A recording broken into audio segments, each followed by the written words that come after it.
All right, welcome back. We are live. It is MinerTalk presented by Jack in the Box. I'm Adrian Broadus. He is Sal Montes, and we are officially back. UTEP Hoops is back, and MinerTalk is officially back for the men's basketball side of things. Our telephone number, 915-505-6009. Not a lot of fans out there having a battle against the Dallas Cowboys game, having a battle against a Monday night. You know, it's just going to be hard to get a lot of people out there in El Paso to this matchup right here. But if you want to talk about it with us, we could definitely do so. Jack in the Box open 24/7, 365 because cravings don't have a curfew at Jack in the Box. Sal Montes is back at our River Oaks property, Schoolyard Sports Studios, and the Miners get a win here for this one. It was an easy game for the Miners against UT Permian Basin. 98-56 was the finale. And today, I mean, look, you know, there were some people who were texting me such doom and gloom stuff, some people who were texting me overly optimistic stuff. Well, you can't take anything away from this one, Sal. We've done this way too many times.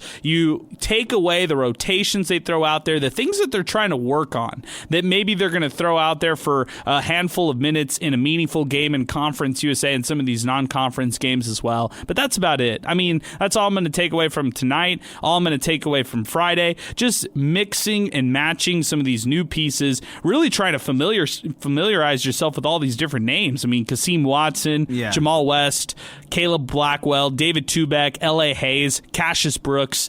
The first time looking at all those guys right there for all of us for extended minutes, and then seeing the maturation of K.J. Thomas, Elijah Jones as well. No Tyrese Watson tonight. He's injured. We'll have news about, Trey Horton tomorrow. Can't really say much about this one right now. Bobby Montgomery Jr., the freshman, true freshman, played over 15 minutes in this one as well, so we got a chance to see him. Jordan Hernandez, El Paso's own, got a chance to see him tonight. CJ Smith, the Oklahoma State transfer. We got a chance to see Muhammad Mbe, who got a chance to play 8 minutes, had a block, had a couple buckets too. So, I mean, it was just throw everybody out there, let everybody play, and a fresh look at all these guys for the first time. I guess if we could take away anything from it, it's the fact that so many players got to be out there, and that's because you relatively handled your business majority of the night, so the minutes get to be spread around, and that's what you want. That's kind of what you want second. Number one is you want everybody to walk away healthy, and on both sides, the teams did that, so that's number one. But, I mean, aside from that, Adrian, you're right. What can we really take from it? We say this just about every year, and we can even fast forward 2 weeks from now, and guess what I'm going to say? Well, let's wait until January. That's when you kind of see who's out there, barring injury. What do those rotations look like, and how are those rotations working for you? So I'm interested in seeing that, but if there's anything else that I could take away from it, I don't know, man. It's really hard to pick. I can't really say they did X, Y, Z well, considering the competition, but I guess looking forward to next week, you kind of want to see some of the same things, but definitely some polishes. Yeah, and things that you want to work on, things other players you want to see step up, all those kinds of things. I totally understand. Our telephone number, if you want to weigh in, any of your initial thoughts on UTEP, 915-505-6009. We feel like this one will be a pretty light show when it comes to callers here. I mean, only 3,038 fans in attendance at the Dawn. So I'm going to give my initial reactions to all these players that we got a chance to see today. And I took some notes. I got distracted on something that I was working on at halftime that has relation to UTEP men's basketball. Zay is in the house, and the great thing about this season for MinerTalk, Sal, is Zay found some crazy software out there where you can actually do the fantasy basketball implications. So I'll be honest, today I was just scouting out for my team and who I would be drafting here when it's all said and done, Sal. So Zay is doing the groundwork as he gets settled into the studio, and we might have a chance to get some college basketball fantasy action down the line. I'm down with it. That's awesome, man, especially when there's new metrics and things like that. But making a game within a game, that's always special. So that's dope, man. I feel like we just had to vote on who was our best ones last year, Zay, but a lot of highlights, lowlights, and things to work on here. I mean, it's just game. It's not even game one. This is like game 0. Friday's game 0 as well. Next Tuesday against Loyola Marymount, that's the first game, in my opinion. I agree, and we talked preseason about how are we going to judge this team, and I think early on I was pretty judgmental. I was already getting into my I don't even know how to explain it. I just saw certain things that they were doing. I was aggravated. I was ironed already, but I calmed down. I was like, okay, I got to give this team some time to gel. The one thing I will say is it's a classic Joe Golden team, right? They forced a lot of turnovers. They struggled a bit offensively, but whenever they were playing free, the way that this program has seen in years past, they force turnovers and they get points in transition, stuff like that. They're the tougher team. It did look very, very enjoyable, and they looked pretty good at times. So, I agree with you. I think that Loyola Marymount next week is going to be the game that everybody kind of keys in on, but I'm still going to give this team, win or lose, some grace to see how good they really are. You said it. I think the same. I really don't want to judge this team until December, early mid-December, when everybody and everything kind of just comes together for them. Yeah, and I have some games that I've got circled on my calendar for UTEP men's basketball. You can look at next Tuesday's Loyola Marymount game. That's going to be a test for the Miners just to see where they're at. I'm not going to overreact to whether they win or lose that game. I think that's going to be a challenge in itself. I'm going to circle the Utah State road game. That's next Saturday, November 15th. There's a lot of games this month in November. 7 games in this month alone for this men's basketball squad. And then I'm going to circle in that neutral site game against UAB. UAB losing to West Alabama today, by the way. Crazy in itself. Andy Kennedy and the Blazers, that will be one of UTEP's opponents come November 25th. So those are the early games you circle in pencil. The games you circle in pen for non-conference. At Seattle, that'll tell you a lot about UTEP. Where do they stand against a West Coast Conference team like that? And then the second game of the West Star Don Haskins Sun Bowl Invitational, whether it is a team like UC Irvine or whether it's a team like North Dakota State, those are the games right there that you kind of circle and see how UTEP will stack up. But it doesn't get easy for them to start off conference play. At La Tech, December 29th, at Missouri State, January 2nd, at FIU, January 4th. That's a brutal stretch right there for UTEP basketball. And you figure the Miners are going to have to try to win one of those to start off conference play to give them some momentum here early in January. I'm looking way too ahead. I just will say this, after one game, I've got some takeaways and some players. I've got some thoughts on who are some of the guys who are going to kind of stand out. And one of the guys noticeably absent, Tyrese Watson. I think he's going to be a household name when it's all said and done, Zay. I feel like Tyrese Watson will add the element that this team kind of needs, and what they kind of showed today is when you have that ball handling type of point guard like Tyrese Watson, he can kind of make it all gel together. And then you don't have to play KJ Thomas and Caleb Blackwell together for so many minutes. You can kind of stagger their minutes together. Not saying they can't play alongside each other, Thomas and Blackwell, but just saying that Watson just gives them much more sides in their backcourt. He does, and I've yet to see this guy in game. Saw him a little bit in practice, and seen a lot of people raving about him. Right, he's a very, very talented guy. Comes from Louisiana Monroe and was a double-digit scorer there. So anytime UTEP gets a proven Division I scorer out of the portal, it's pretty exciting, because that's something that, to be honest, throughout Joe Golden's tenure, they've needed. They've needed a real scorer like that, and sometimes they have it, right? Sometimes the Sule Booms and the Taya Hardys of the world will bless you, but other times, and even when those guys were on the team, you saw the struggles that the UTEP offense has had. So anytime you get a proven scorer out of the portal, I'm excited about. And I was pretty bummed out that we didn't see him today. I mean, he comes out, he was in the layup lines, he looked pretty, solid to me, and then we don't see him the whole game. It turns out he was injured, so I was a little bummed out. I was ready to see some Tyrese Watson. Yeah, I think he plays Friday. I think, head coach Joe Golding alluded to that he was playing in some of those secret scrimmage games, just was held out tonight, and they expect expect him back in the mix on Friday. So good stuff for Tyrese Watson right there. Sal, let's talk about the returnees. Elijah Jones, who is dunking all over the place tonight against an inferior team, but then also KJ Thomas, who I like this stat line that Brett Bloomquist pointed out in the post-game scrum. 7 assists, 0 turnovers for one KJ Thomas, who is back for his true sophomore season. And he did a little bit of everything, and that's what you want. You got to see guys in years past, such as Hardy, and even going beyond that. You can list them all down the road, like Sule Boom. But what I'm getting at is just do a little bit of everything out there. Sure. And it's easy to say this, right, considering the opponent, but just to be in the mix and kind of get your feet wet in all areas, that's what you want to see. You like the 0 turnovers, shows more patience and poise that he's playing with. But fast forward to Friday.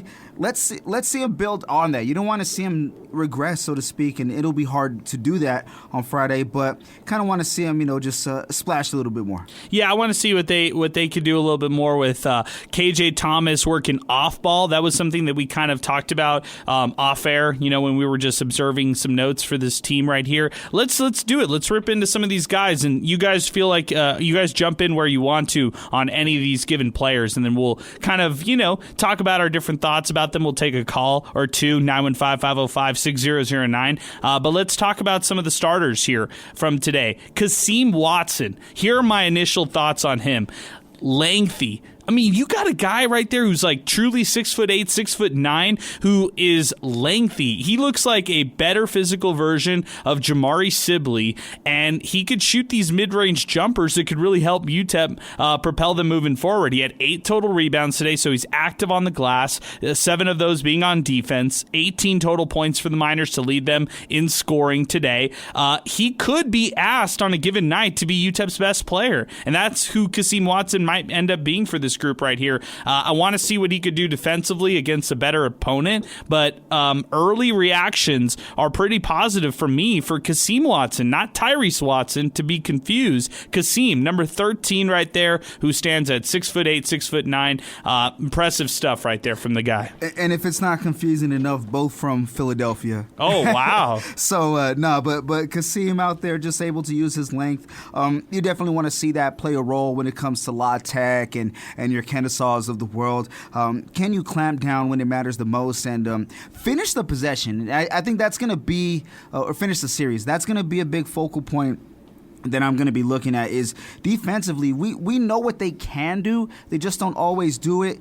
Can you raise that forced turnover percentage just a little bit higher instead of just barely touching the ball and it's almost a steal? Get more of those steals, and with the length out there, it could alter some passes. If they're not going to be going to him because it could be a threat. So that's something I'm really going to be looking forward to. Yeah, and I think I agree with you, both of you guys. I think he's a very lengthy guy, and I think he's a scorer in the front court, and that's something that we haven't seen from UTEP in years past. A true scorer in the front court, a guy that can get a bucket at all 3 levels, and I think that he brings something different than what we've seen in years past, and UTEP needs something different than years past because we all know how the seasons have gone, especially in late January, early February. A guy like him can be a real difference maker when it comes to, kind of ending those dry spells when you need it, because he can score at all 3 levels. And from what we've seen, at least what we've seen today and when he was at Delaware State, he can do that at a consistent level. Let's talk about Nicholls State transfer Jamal West Jr. They call him Boog on the team. 20 minutes tonight. He had 8 total rebounds, 11 points.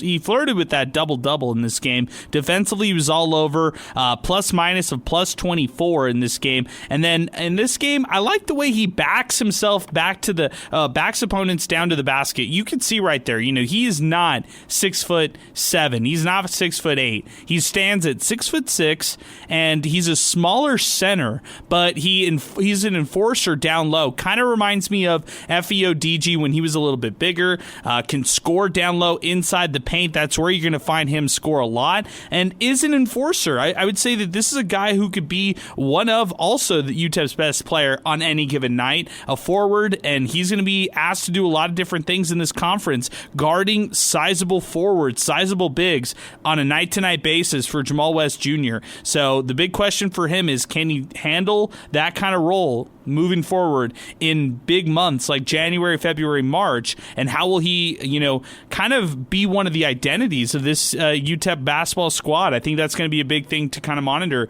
this entire season. So I'm bullish on Jamal West Jr. I think he's going to be a guy to watch this entire season as it moves forward. Just like Caleb Blackwell, he's a guard who was, showing a lot in the backcourt. He kind of has that cross-up type of move to him in the backcourt. I liked his ball handling skills, the way he could dribble the basketball, kind of, initiate offense off the dribble as well. He can spot up and shoot. He was trying to do that throughout the night. He was 1 for 3 from beyond the arc, but I did like the three-pointer that he did shoot and he made. He nailed a nice triple, and he finished the game with 9 points, 4 assists, 3 turnovers, 2 steals, and a block. So active game for Caleb Blackwell, a guy who has bounced around a lot of different places, but could be a key contributor to this team. And then off the bench, they're going to rely on 2 guys to score off the bench. David Tubeck from Seton Hall, that's a guy who tonight, almost 14 minutes. And then L.A. Hayes, almost 19 minutes for him. L.A. Hayes tonight, by the way,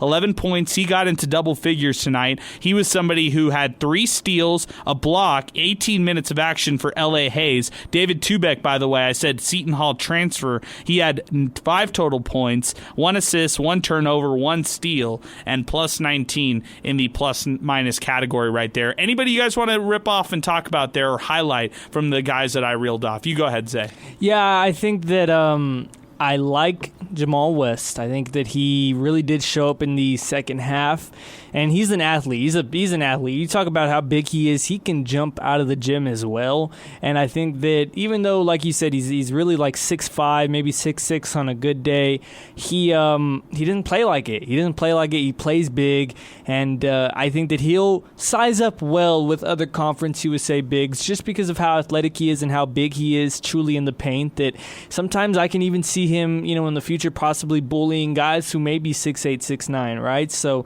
I'm excited about him because he brings, once again, a different aspect, a different type of game to this UTEP team, and I think he's going to be really useful come conference play. I look at somebody like Cassius Brooks, and this coaching staff was real high on him. He was somebody who came into this organization late, had 16 minutes off the bench, but this team wants to see how fast they can accelerate his growth through this, early part of the season. 8 points tonight, 2 assists, active defensively, a steal, and 15 minutes of action. And then the freshman, the true freshman, Bobby Montgomery Jr. Wow. Physically, this guy jumps off the page for me. 6'5", and he looks every bit of it.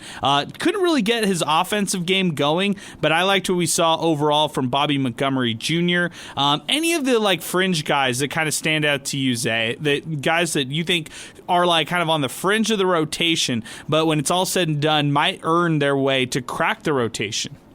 Yeah, I think that Bobby, like you said, I think he'll be one of them. I think he's a true freshman, right? And I know that Joe's not afraid to play the true freshman. And I think that the more that he gets comfortable, like you said, he's already, he has the D1 size, right? He jumps out at you, like you said. And if let's say this is like football, right? He's the type of guy that athletically he's so gifted that he's got to find a way onto the court because you can use that to your advantage. I think that he's already a polished defender, and if he can just clear some things up offensively and just be in the right places at the right time, I do think down the road he can be a guy that jumps into the rotation. And I think L.A. Hayes, I think he's really, really good. I'm already a big fan of his. 5 of 8 tonight, 11 points in double figures. So Joe said it. He's another guy that's in the right place at the right time. He knows how to score, and he came over with an assistant, and I'm excited about that. I mean, 19 minutes, I don't think he's a fringe guy anymore. He played more than Elijah Jones tonight.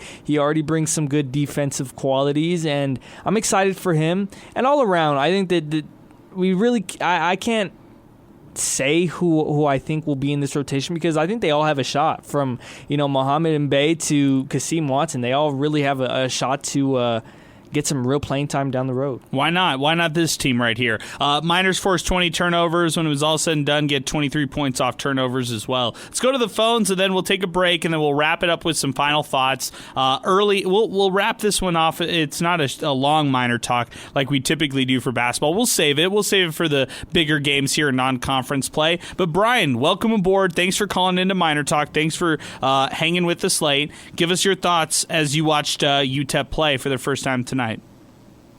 Hey, y'all. To be honest, I don't really have to say much because we all really listed some of the key things to know from today's game. And overall, just the funniest thing I found from this game was the panic online from fans asking where the van was, and they didn't know that they were at state competition in San Antonio, and I found that pretty funny, to be honest. Hey, there you go. I didn't know that, Brian, so appreciate the insight. Yeah, Zay was pointing it out. I found it funny. But anyway, not much to take away. Just got to see more results going forward before we can give a firm opinion on this team, because we had hope last year and look what happened. So you can't give a definitive opinion until a few games from now. That's all I got. Okay, appreciate it, Brian. Thank you for weighing in. 915-505-6009, our telephone number. Good points right there from Brian, and he's just weighing in after the UTEP basketball season opener right here as it finished off UTEP winning 98-56 over UT Permian Basin. More stats, more thoughts from some of these guys right here. Going back to David Tubeck, 6'7" for David Tubeck. They're going to need the size moving forward later on in the season, and when we talk about fantasy implications, it's going to be interesting to see which one of us goes with a guy like Tubeck, like L.A. Hayes, like Cassius Brooks, who's kind of a fringe guy, but maybe can propel forward. So, Sal, I hope you're taking notes these first two games because next Tuesday, after that Loyola Marymount, we're drafting. We're going to pick out our guys for our fantasy picks, and just like we did last year, we'll come up with a randomizer. We'll involve Chris Kolentz from Inspo Lens, since he's been riding with us this entire season, and we'll do it. We'll do a live draft here for all the fantasy implications here on the program. What do you think? I'm just ready for the roller coaster that is to be the fantasy season, because at some point last year, every single one of us felt both of these feelings. We're running away with this. This is too easy, and what the hell am I doing with this team? So I'm super excited about it. I think you had the best team because we were trying to recall the best teams last year. I think you had Corey Camper Jr. and you had Kevin Kalu. So based on productivity, I think you won just based off of that. And you know who else I had? Who? Shout out to Yellen. Elijah. You had Elijah? Okay, so that Elijah, lineup right there is pretty deadly. Like, for me, I know I had KJ Thomas, I had David Terrell Jr., and I don't remember who my last one was. I think you had Otis. Yeah, I think I had Otis. I think that's right. I think that was my first overall pick, and I picked Otis with the first overall pick in this draft. And then you had you had Ahmad Bynum, you had Devin Barnes. Last year, you also had Babacar Mbenge, and then you also had DeCannon Wickware, if I'm not mistaken. Yeah, I had the final pick like in the draft, and there was two players left, so it was just by proxy whoever played that day, whether it was DeCannon or Baba, and sometimes neither of them played. So. And then Alberto was Baylor Heb, and I don't even remember who else he had. Yeah, I think it was KJ Thomas, Baylor Heb, and oh man, I don't remember. He had to have pretty solid players. Yeah, he had to have one solid player. I think he might have been last place. Like, if we were keeping track. Sorry, Alberto. Oh, man, I love it. That was our fantasy stuff from last year, but we're going to run it back this year, and we're going to see which players that we pick right now. We're going to take a timeout right now. We're going to pause 10 seconds for station identification in this break as well. When we come back, we'll wrap up Miner Talk. Stay with us. Final thoughts coming up next. We'll preview Western New Mexico as well, and we'll talk about what's ahead right here, 600 ESPN El Paso. All right, welcome back. Miner Talk continues. We are live along with Sal Montes, Zay Galindo. I'm Adrian Broadus. MinerTalk is brought to you by Jack in the Box, open 365, 24/7 here in El Paso because cravings don't have a curfew. Shout out to Jack in the Box. Shout out to our other sponsors here on the program like Boomy Dental. Check them out online, boomydental.com. Thomas Adams Apparel. I was rocking my MinerTalk hat this week, all week long. I wore it today to the UTEP basketball game. Check them out online, thomasadamsapparel.com for custom orders of hats, polos, hoodies, quarter zips, and plenty more designed for you, your business, or sports team. That's Thomas Adams Apparel. Check them out on Instagram or on social media as well. And then shout out to some of our other sponsors like New Start Homes, 915 Tours, and then of course, like we mentioned, our presenting sponsor, Jack in the Box. We'll be back on location at the district this weekend as well, ahead of UTEP taking on Jacksonville State. So stay with us for our MinerTalk tailgate show. That'll be out at the District Pub and Kitchen West. Let's go back to the phones right now. 915-505-6009. UTEP defeats UT Permian Basin. If you want to weigh in with any thoughts, give us a call now. We're going to wrap up and wind down the show here in this next segment. So give us a call now if you want to weigh in on any of your thoughts for UTEP basketball. Let's do it. Michael is next with us. Michael, good evening. What's going on? Hey, guys. How you guys doing? Doing good, Michael. What'd you think tonight? I think, I listened to the radio show. The guys, Steve Yellen, John Traxler, they do a great job. You guys do a great job. This is still a young team. I think we're going to do pretty well, I haven't seen them in person yet. But I think this team might surprise you, But I know it's still at the end of the season. What do you guys think?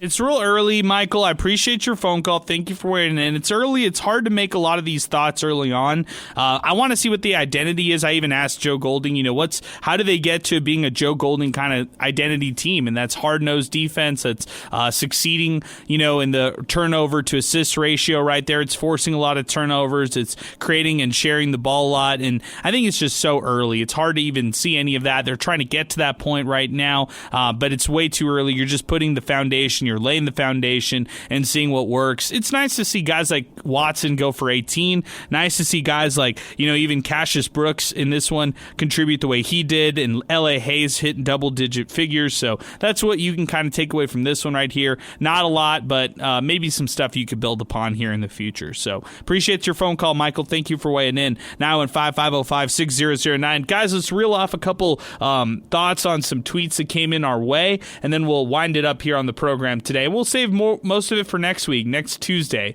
Dancing Aggie NMSU.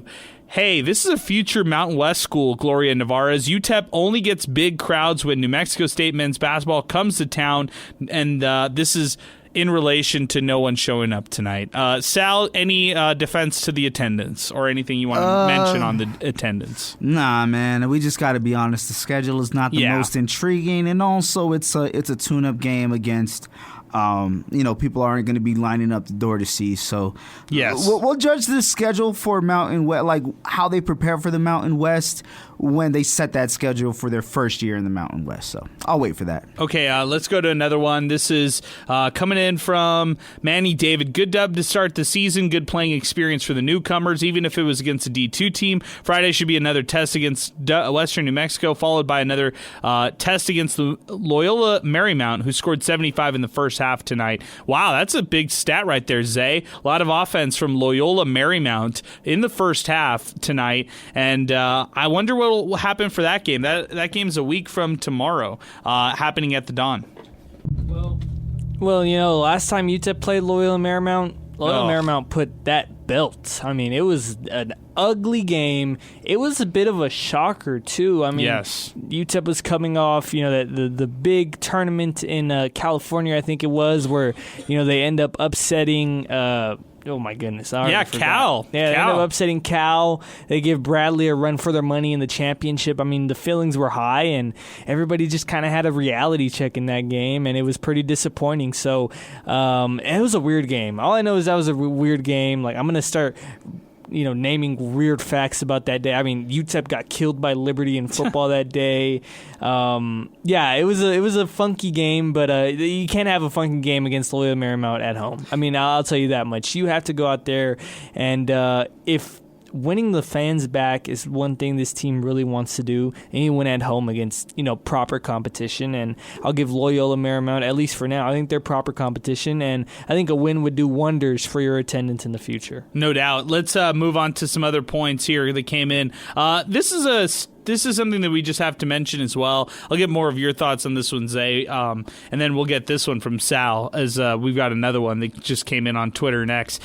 Before the season started, Steve Green, who was on UTEP's assistant coaching staff, will not coach this season for the Miners. He's officially retired from basketball. So you're out a bench coach there, Zay.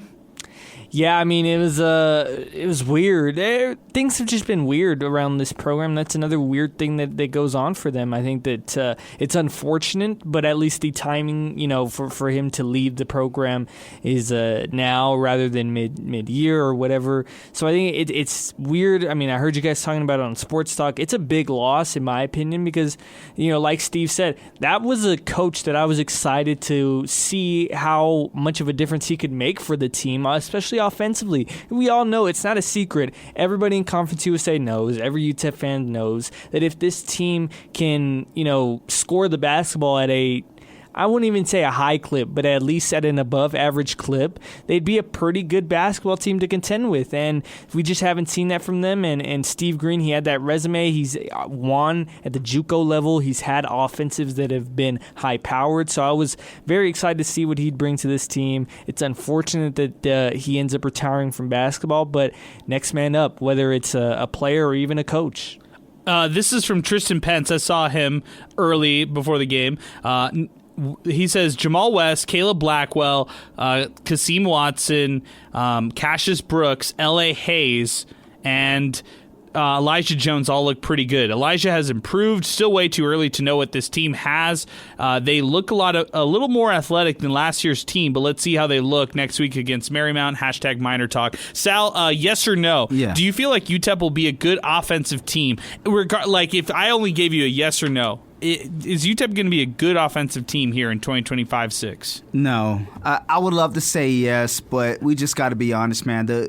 What is the common denominator when it comes to Joe Golding offense in El Paso? And that is Joe Golding. And the primary focus is going to be defense and forcing turnovers. But I know that they led in this stat today, and I'm gonna give you a small piece of offense, and that's transition, points in transition. Yeah, they got 20 today, but there were a couple of plays where they just got it off just in time, and I'm thinking like, man, that's a block for UAB. Oh, that's going to be a steal in transition for La Tech, and it's just hard for me to buy in when they're bigger and faster than Permian Basin, and that's why they got those points today, but it's still the first game, but you want to see a little bit more cohesion, man. Okay, yes or no? Do you feel like UTEP will still be that same type of defensive team that could be top 3 in the conference? Yes or no? Yes. I feel like that's the case, so that's their upside every single year under a Joe Golding squad. So I'm on the same level as you. I just hope that UTEP, offensively can actually hang in games and hit some three-pointers. That's the thing I've been kind of hoping for every single year with this squad, and maybe this is finally the year where they start to hit some shots from beyond the arc and start to make some three-pointers fall. But we'll end up seeing if that could end up being the case for them moving forward. A couple other posts to get to. Whack Hoops Nation says, I don't mean to state the obvious. The Don looks pretty damn empty for the season opener. What happened to Miner fans?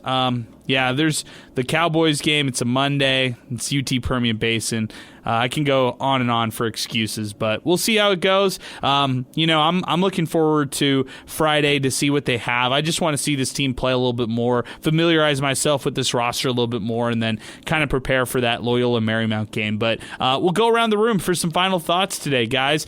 It's Western New Mexico on Friday at 7 o'clock, and then it's going to be a 7 o'clock tip-off against Loyola Marymount next Tuesday. So it should be a pretty simple one for them Friday. Next Tuesday is going to be the first real test for this UTEP basketball squad. But Sal, any final takeaways here from tonight? The opening night, talking some UTEP hoops.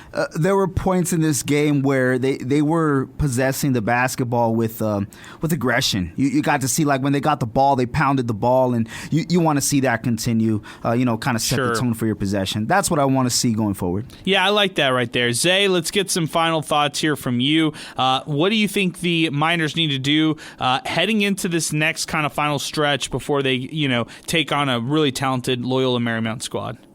Keep scoring the basketball. They need to keep scoring the basketball. I think I asked Joe this post game. They had 4 guys in double figures, 3 of them, being big men, and that's different. Like that is different than what we've seen in years past, and I think it's good different. I think it's good different if you have 3, and I know it's UT Permian Basement, like Sal said, you're bigger, faster, and stronger than these guys, but I think that all 3 of the guys that did score in double figures, or at least the bigs that did, which were Elijah Jones, Jamal West, and Kasim Watson, they all have the upside to score that against real Division I talent. They have the talent, at least when it comes to scoring wise, and they have the feel for the game. Especially Kasim. He's such a lengthy guy. Like, I know it's a weird, like, I'm comparing him to, because like he's the only guy that I can think of. But off the bat, like, he's like a poor man's Kevin Durant, because he can score at all 3 levels, like that, yeah, at a lengthy way, and he has the handle that you'd like to see out of a guard. But he's 6'9", so he's not a guard, right? He can handle the ball at a high rate, so he can score at all 3 levels, and I think he's a guy that day in and day out UTEP can rely on. And then Jamal West, like I talked about him earlier, he's a athletic guy. He could score, bully ball down low no matter who you put on him. He's already scoring at the mid-major level. I'll give the Southland Conference mid-major status. And then last but not least, Elijah Jones. He's been in this program. I think he's one of the longest tenured guys in this program. He's entering, I think, his 3rd year as a Miner, and the upside's there. It's always going to be there, and I think that he needs to get reps still. He needs to get true reps. I know he got some last year, but this year he needs to get more minutes, and I think the more that he gets comfortable, the higher the upside is when it comes to scoring. And I think that if UTEP can continue to score the ball with those big men down low, the opportunities will open up for people like L.A. Hayes, Caleb Blackwell, Tyrese Watson, and from then on, right, you'll have a real shot to compete late into January and early February, which is when UTEP struggles the most. So don't want to take away too much from this game, but I am a bit excited just to see that something different when it comes to the scoring category. Yeah, just the complement of guys playing together, Watson, West, Jones, Thomas, Blackwell, having those guys on the floor, share the floor together, then different rotations that come off the bench like Tubeck, Hayes, and Brooks, who were the first 3 off the bench. I just find it fascinating. Can Bobby Montgomery Jr. crack the rotation? Can KJ Thomas really take that big jump that he needs here in the sophomore year for this team to be successful? Can Elijah Jones play over 20 minutes in relevant basketball games in conference play and be a relevant contributor to this team? Can they keep up defensively, and can they rebound the basketball enough to win some of these games down the line, which they desperately could not do last year? And I think by committee, they can maybe make it happen this year with some of those lengthier guys. But just initial takeaways tonight. We'll be back in action Friday with some more thoughts, and then Tuesday, the big one against Loyola Marymount. But that'll wind us up here on MinerTalk here today, guys. For Zay Galindo, for Sal Montes, I'm Adrian Broadus. We're winding up the show here tonight. UTEP defeating UT Permian Basin 98-56. We'll be back in action Friday for another edition of MinerTalk, brought to you by Jack in the Box right here on 600 ESPN El Paso.